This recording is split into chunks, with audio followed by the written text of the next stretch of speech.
ലേശം പച്ച വെളിച്ചോളം കൂടി ഒഴിച്ചേരെ. എന്താ നീ എന്നാടി പറഞ്ഞേ? അത് അടിക്ക് പിടിച്ചിട്ടില്ലല്ലോ. അടിക്ക് പിടിച്ചത് മെഴുക്കുരുട്ടിയാ. നിന്റെ അടിക്ക് വരട്ടി. അല്ലെങ്കിൽ പിന്നെ എന്തോന്നാ അടിക്ക് പിടിക്കാത്തത്?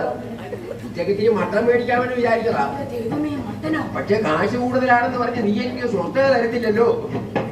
ഇടി കൊച്ചേ, സാരി എടുക്കാൻ കടയിൽ കയറി ഇച്ചിരി താമസിച്ചു. ഓരോന്നെടുക്കുമ്പോഴും നിനക്ക് ബോധിക്കുമോ എന്നുള്ളൊരു സംശയമായിരുന്നു.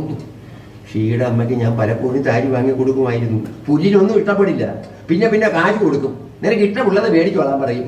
തേങ്ങ ആയിട്ട് മതിയോടി. ഇടിയേ, നിന്റെ പിറന്നാളല്ലയോ? ഞാന് ഒരു ചെറുതടിക്കാൻ പോവുക. പിടിച്ചില്ലാത്ത സോഡ ആയിരിക്കൊണ്ടോടി. ഇച്ചിരി വെള്ളം ഇങ്ങോട്ട്.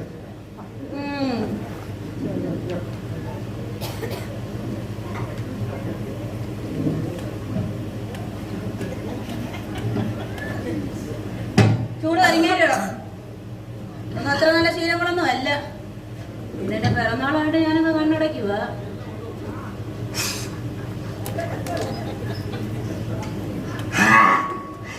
പഴയ പൂമ്പ വാടും. നിന്റെ കെട്ടിയോ കണ്ട ഒരു തുള്ളി ബാക്കി വെച്ചേക്കത്തില്ല. Happy birthday. Thank you. അല്ല ചാ, അച്ഛന്റെ വീട്ടിലെല്ലാരും മദ്യപിക്കുമല്ലോ.